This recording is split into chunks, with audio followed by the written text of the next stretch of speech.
Eamon O'Carroll, your thoughts after a pleasing 30 points to 12 win over Sheffield this afternoon? Yeah, that pleased. I thought the week's preparation was really good. I thought our first half, certainly the first probably 30 minutes, I thought we executed everything that we practiced. The game got scruffy at times through our own downfall, but huge character and a lot of resilience as well. Certainly defensively, we put ourselves under pressure at times, but kept turning up for each other and conceded a try off a scrappy kick there and then another one off a kick where we just switched off towards the end. So a really good lesson for us there, to make sure that we're on for the full 80. But really proud of the group, just really proud of them, and especially the non-players that really helped us prepare this week. And it's the first time we've had really good numbers on the field, and everyone made sure that they were doing their job to help us prepare. So a real team performance. It's fair to say Bradford weren't at the best today, Eamon, but it's a big result, a big win against a playoff rival. Yeah, it is. I thought we were good in periods. Obviously, you're never going to be you're never going to be ultimately at your best for 80 minutes, but I think if you're still competing in those times, then you'll come through the other side, and that's what I'm looking at the minute, making sure that we're competing, especially when we're under pressure, and we're certainly doing that. Ariba Doro left the field after 10 minutes. He didn't come back on. What's the latest with Ariba? Yeah, he's got a back issue there, so hopefully not too serious, but he's gone off to hospital just to get some imaging on that. So I'm going to go and speak to the doctor after this and see if we're any clearer on that, but hopefully it's not too serious. And it looks something out of nothing, this putting a bit of kick defence pressure on Corey Aston. Yeah, and I don't know whether it's when he's fallen to the floor, maybe jarred his back. I'm not too sure, but he looked in some discomfort there, and look, if Reeby's going off, I'd imagine he's done something, but hopefully it's just one that's spiked him and hurt him a bit now, and hopefully settles down. Did that change your thinking of how you were going to utilise the interchanges? Yeah, well, it put us under pressure. We went with four middles on the bench, but it put us under pressure, and Evan Skur had to come on and play big minutes. We were under some pressure during that as well, but he kept turning up, which was great. Made sure that we made that point to him at half time, how well he did in that period. So that's good for Eben. He'll be better for that as well. And like I said, just a team performance. We lose a man again today, and everyone just rips in and does the job, and they were turning up for each other. I just said to a couple of them there, we defend better with 12 on sometimes. We can tell we're under the pump a little bit and we have to move. So no, again, very pleased. How pleased are you with that opening 20 minutes where you capitalise on those errors from Sheffield, that ill discipline, and you do have that 2-try lead? Yeah, it was pleasing because I felt like we were forcing some errors. We were playing patient, and we were certainly doing what we practiced, and that's the big one for us. I've mentioned it a lot during the season. I was not probably doing as we practice, and I seen that we were doing that and we were getting the reward. There's some finer details in there that we can certainly fix up, which is good, but I felt we dominated possession and territory, and we said that it would take a while to break them down. We probably broke them down a little bit earlier than what I thought, but I thought the scoreline was probably fair. I didn't expect us to have all that territory and just blow them out, because they're not that team. They're very competitive, and we spoke about that during the week, that we were going to have to break them down. I'm glad we managed to do that. You mentioned finer details. Well, one of those, that missed opportunity from Tyron, who makes that break, and then that pass to Tom Holmes when everyone's expecting him to go under the post. Yeah, that was a killer. Yeah, he won't like that, Tyron, but we'll have a chat about that. I thought he had a pretty sound game, Tyron. But yeah, we've got to be better in those situations. You've got to ice them because you don't get too many. Is it fair to say half-time came at the wrong time for Sheffield? Probably we were on the back foot, but again, I think we could have gone over 5 minutes and people would have just kept turning up, which is what I'm really happy about. We were certainly struggling. Eben had done a good 27 minutes there, and during probably the last 15 minutes of the half, we were putting ourselves under real immense pressure. So a good lesson again for us to make sure that we managed the game a little bit better during that period. But our effort to keep turning up for each other was good.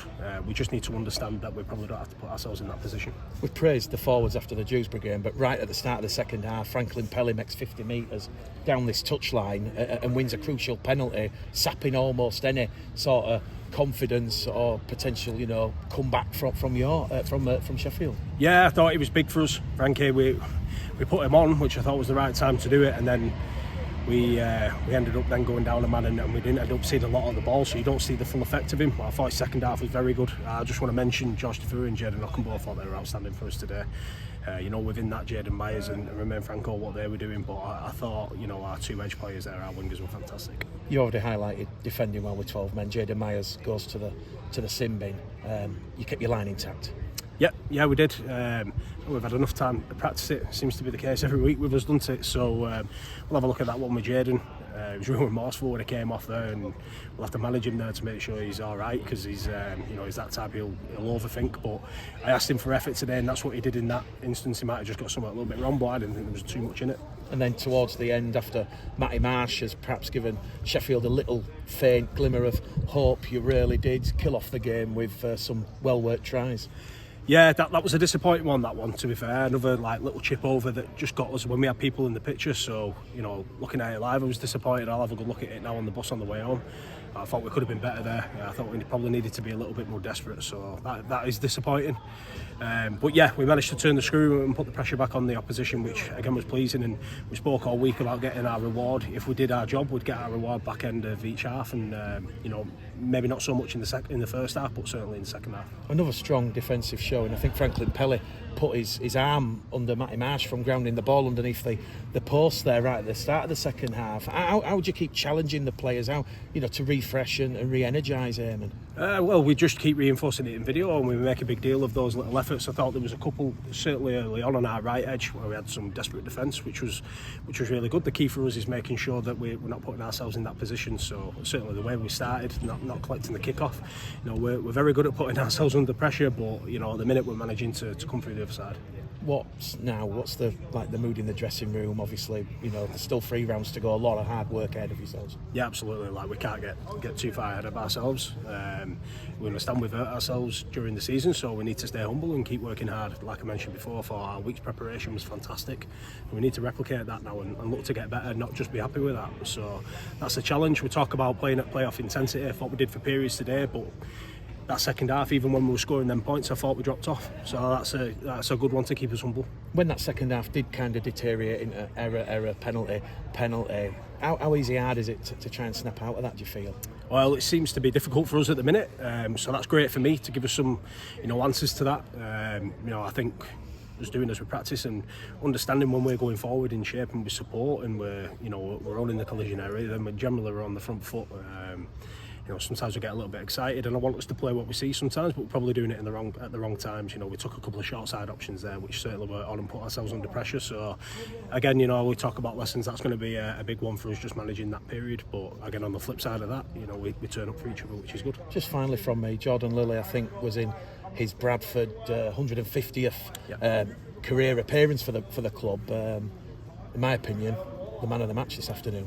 Yeah, I thought he had a strong game. I thought he had a really strong game. I thought there was some other individuals in there, so I'm quite fresh out of it. So I'll obviously when I've had a look, I'll be a bit clearer on that. But no, he's playing well for us at the minute, Jordy. Yeah, cheers, but just to follow up on Jordy, actually, that little moment there when Matty Marsh just scored, he read Corey Aston's kick perfectly on the running chip, and then that netball pass. Oh, sorry, can we stop? No, it's all right. Go. Yeah, and go. then so he had that Aston kick, and then there was the netball pass over his head to the corner, which I thought was ingenious.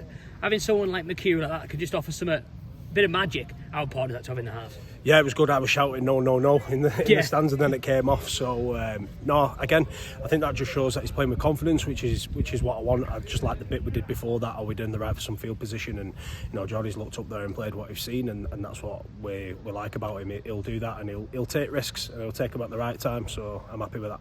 But it's not just risks. I think he's being clever as well. Like, when you took. A lot of people thought you were going to kick for the corner of that penalty when it was 12-6, and then Jordy kicked it. That puts you 8 points clear. It's more than a score ahead. How important is it sometimes just to do that? There's often a temptation to go for the 4 or the 6, but taking the 2s at the right time, I guess, is quite an important sort of tactical plan as well. Yeah, I thought that was really good from him. I wasn't too sure about the first one that we took. I thought we'd we spoke all week about keeping all the ball and taking some juice out of the opposition, but I back the players. I back the players with that. If they feel like it, they get a better sense than me on the field, and I'll back them if they make that decision to do it, then I'm okay with that. 100%. And just on George, like you said, he scored those 2 tries, and he was excellent today, and it feels like yes, sometimes he might cross line, he might get suspended, but what he offers when he does play, I'm guessing he's just so valuable to you guys out on that wing. Yeah, I thought that was his best game for the club. I thought he made some really good decisions defensively, and had lots of energy with the ball. I think that was his best game for us. We know George can do that, but I thought he had a really rounded game today. That's great. Cheers, Eamon. Thank you.